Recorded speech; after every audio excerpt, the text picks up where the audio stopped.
review. Book one is all about the books that I read for the last 40 years. And today I have my special guest. He's the founder and CEO of 5 Foot View Consulting, as well as an author too, no other than Miss Stephanie Warlick. Hello, Daniel. Thank you for having me today. Welcome to Book 101, Miss Stephanie, and can you please introduce more about yourself? Certainly, I'm the founder and CEO of 5 Foot View Consulting. I promote standing in the gap method, which is how we serve our customers by going in and finding the gaps that need to be resolved and taking care of those solutions for small business owners. And in that process, I wrote Dark and Silent Office as a human resources professional that found there was a need in increasing inclusivity in the workplace. Mrs. Stephanie, thank you so much for sharing your knowledge and wisdom to the world. So let's talk about your writing about the dark and silent office. Can you tell us about this? I can. No, it really came out of nowhere, to be honest with you. But as I said, I stand in the gap, and when I work as a professional, I see problems and solutions that don't have answers, and I feel compelled to respond to them. And after a 30-year HR professional working as a chief administrative officer at a digital accessibility firm, I found myself unable to communicate to my peers that had deafness or versions of blindness. And that was really troubling. I was embarrassed. I was ashamed. I thought, how in the world can I have gotten this far in my career and not have these skills to really be inclusive? We said we were inclusive, but we didn't really train our staff on how to do that. And so I felt like there must be a greater need to educate businesses and HR professionals about how to increase digital accessibility and content accessibility in the workplace. And maybe I'll take a moment, if you don't mind, and explain what digital accessibility is, because a lot of Go folks ahead. don't know, right? Yes. It's not connectivity. It's not, uh, is the internet out in the rural areas, which most people think. It's about making the websites and content available to individuals that are hearing impaired and visually impaired. So we want to increase color contrast and have alt tags and those types of things so that individuals can participate in meetings, read documents, and participate in meetings. Mrs. Steph, how do you switch gears creatively and emotionally when moving between tense, atmospheric world of dark and silent office and the playful, imaginative realm of squirrels bowling on the roof? I love how you present that question. So yeah, in the instance of Squirrels Bowling in the Roof, the children's book that I wrote, that actually was in my head for about 20 years, but also stemmed from the same challenge. My young children, I have twins, and they were about two, and there was a thunderstorm, and they were afraid of the thunder and lightning. And as we were sitting in their room listening to the brrr, I thought, gosh, that sounds like thunder and lightning. They were afraid, and I said, I don't hear thunder and lightning. I hear squirrels bowling on the roof. And they thought that was the most hilarious thing in the world. And I was like, I've got something here, because I was always motivated by helping small children and studied elementary ed for a while. But I went out to look for a book to help them understand their emotions and their fears and to overcome that. And there was no book at that time for that. So while it took me 20 years to get it out there, and there certainly are books out there now that talk about fears of scary sounds, that was the genesis, was solving that problem and finding that gap. Solving that problem indeed. Very well said, Miss Staff.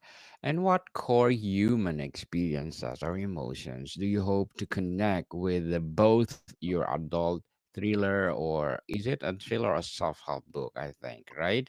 For young picture book audience, despite of the different approaches.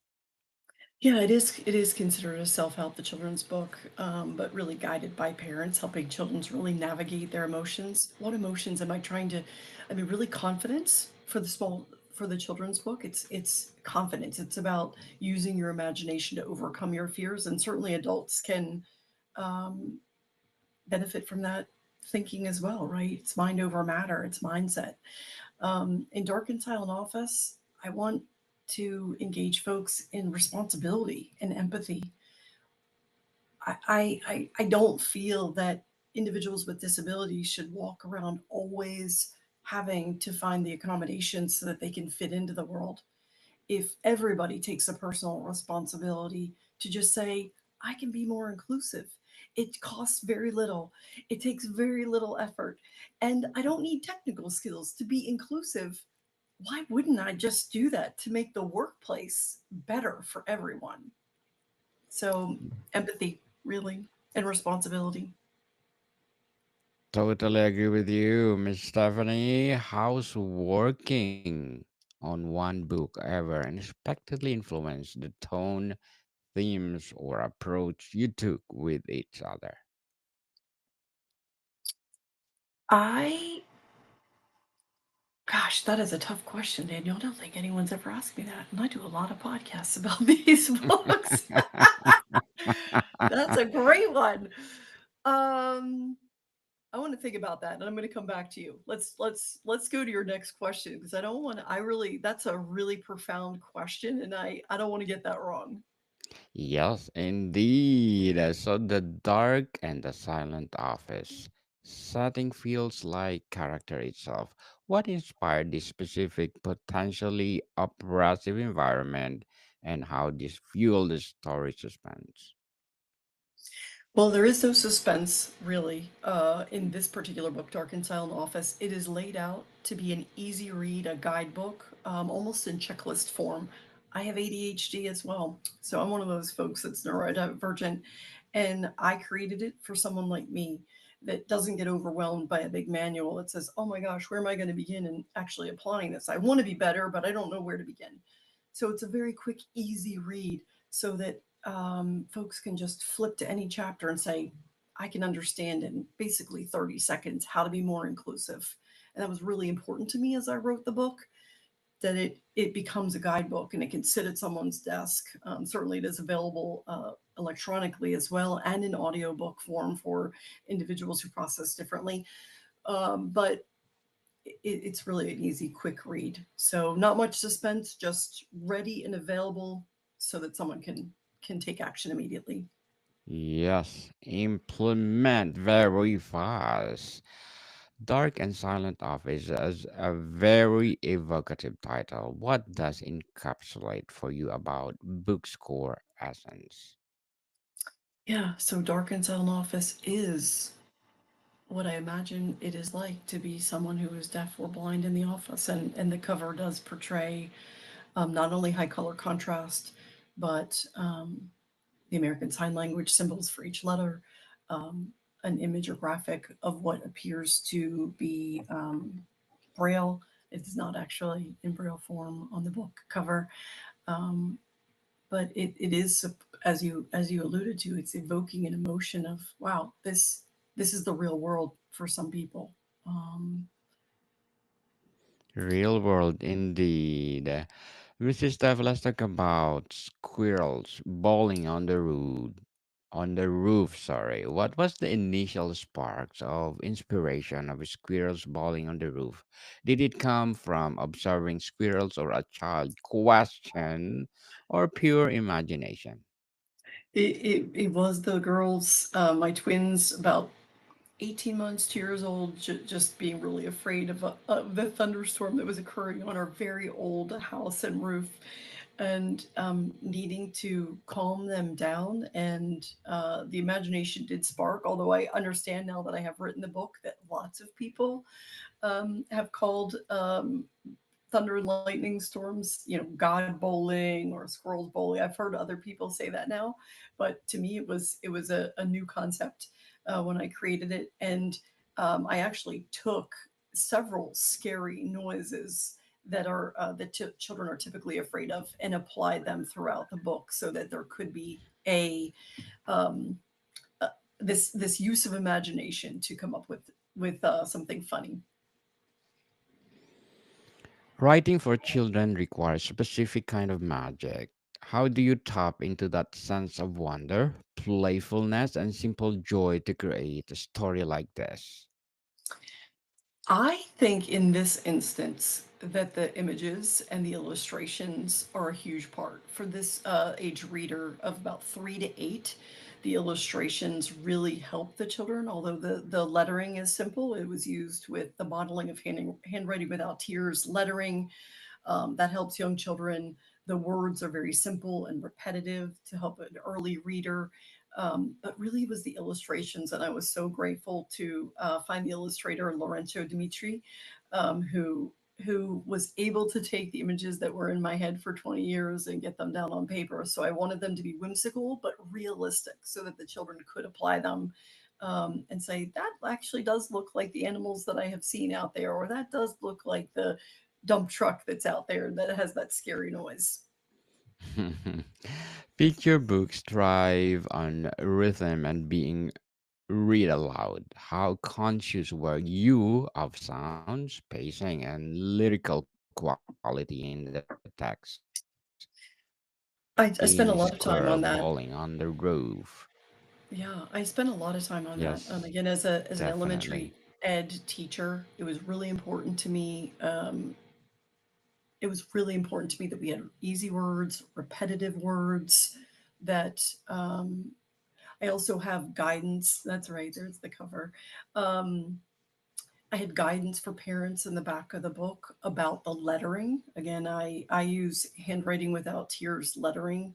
It's now called Learning Without Tears, but it helps young writers learn how to write their printed letters, and the repetitiveness, as well as just warm and really developing that confidence in the children that something may look and feel scary, but if you can use your mindset to modify your thinking about that, it can be something really fun and silly.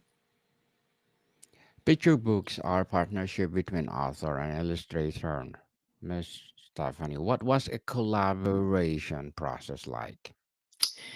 I it was wonderful. I thought Laurentius was so amazing, although this is my first book, but he was so brilliant.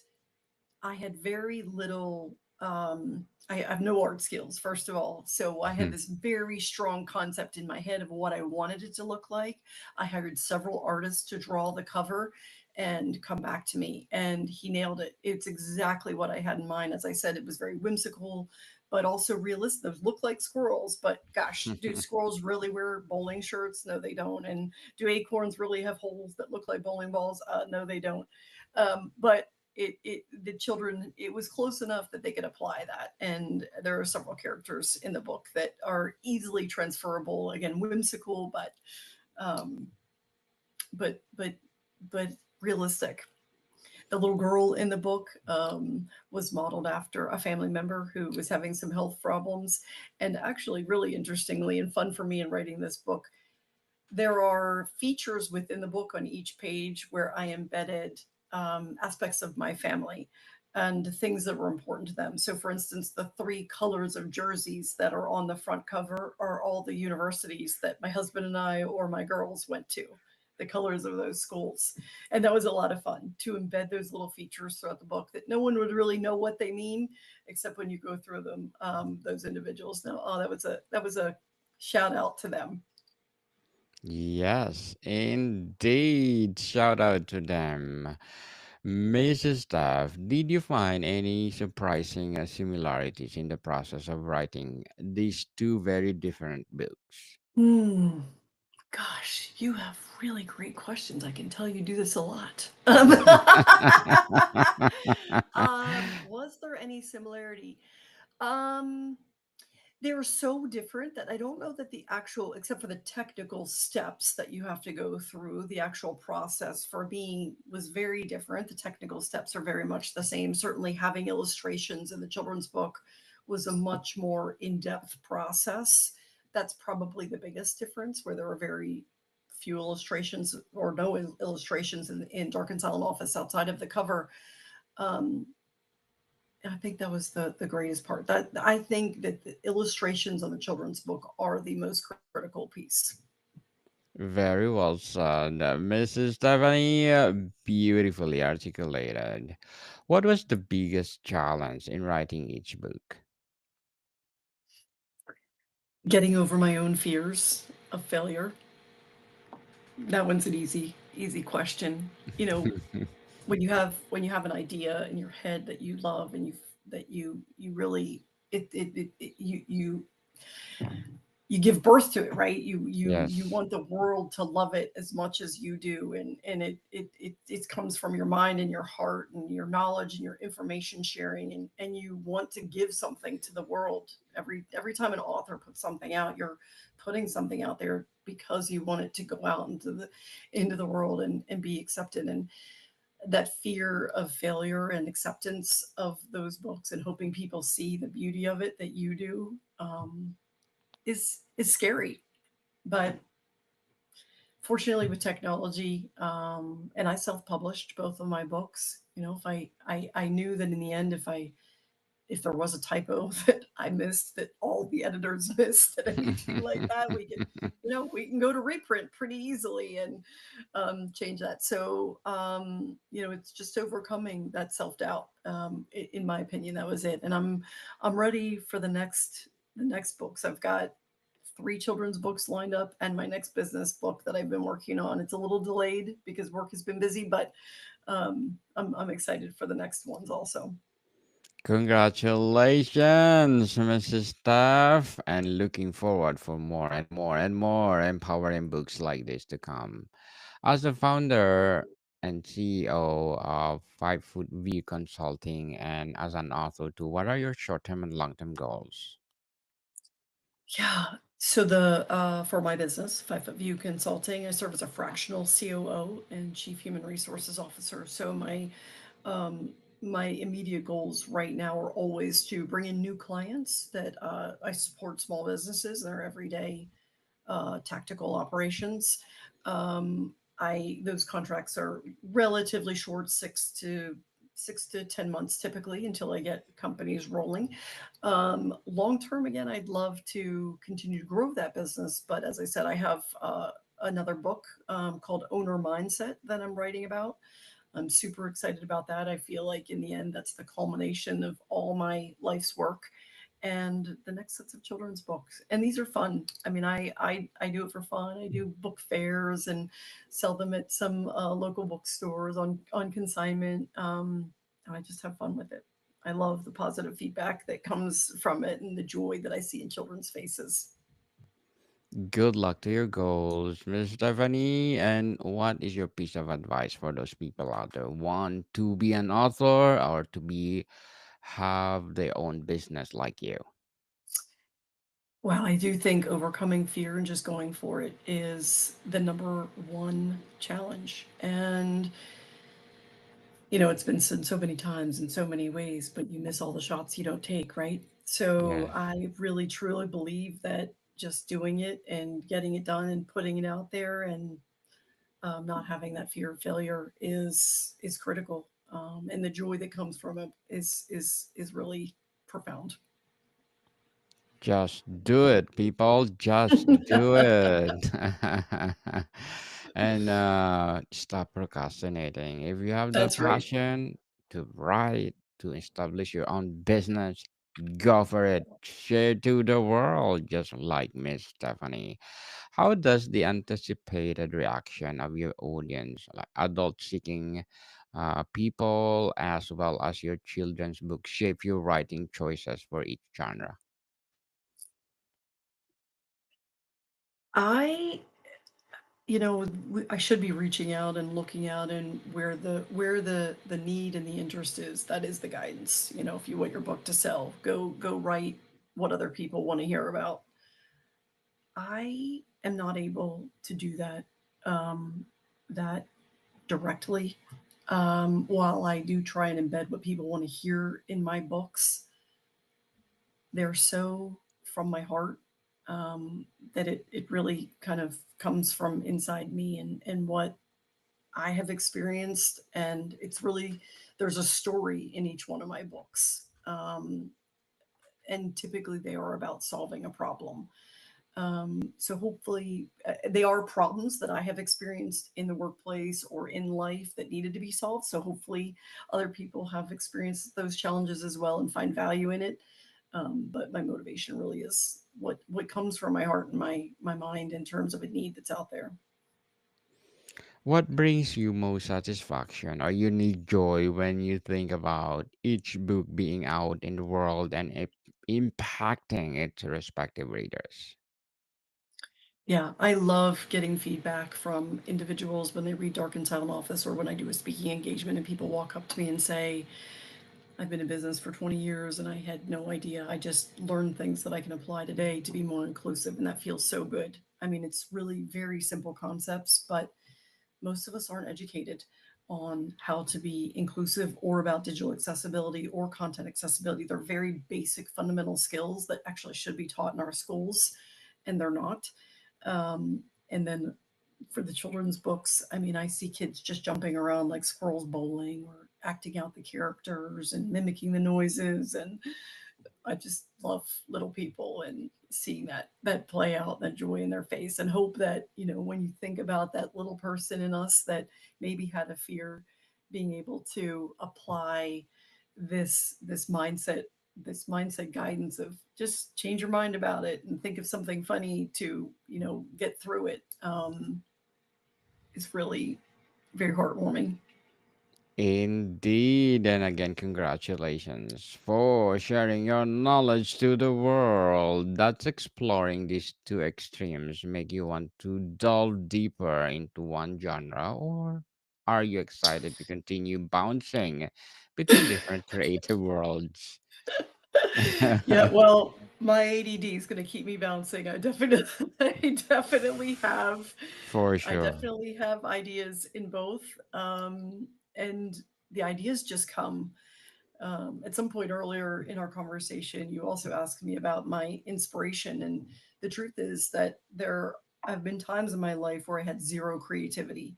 I was so busy in the corporate space and did not allow my brain to. I just didn't have any space for creativity. I was working so many hours, and at one point, a couple of years ago, I really was able to give myself a little bit of a break, and I walked and I meditated, and the creativity just flowed. And now that I've been able to unlock that ability to be creative and free my mind and to let my mind just kind of go, the ideas come constantly. It's just a matter about which one I grab and decide to move forward. Very well said, Miss Stephanie. But before we wrap up our discussion for today, I'm inviting you to please do listen to my other podcast, people. My other podcast, because my abstract essays are already in fifth season, abstract poetry in second season, and of course my book 101 review in fifth season too, comedy 101 in second season, and food 101 in fifth season as well, geography 101 in fourth season, and my baby podcast, Law 101 and Mental Health 101. Love Letters in fourth season, Movie 101 Review and Music 101 in its fourth season as well, Science 101 and Sex 101 in its first season. Please listen to them wherever you listen your podcasts. Miss Stephanie, as a founder and CEO of your company, if you had imagined a widely improbable crossover scene where a character from Dark and Silent Office stumble upon the squirrels bowling on the roof, what might look like? Just for fun. Mm. That might look like an individual that is um, visually impaired, walking down the street and hearing a scary noise because they aren't able to see what the sound is, and it turns out it is a owl flying past them and tooting.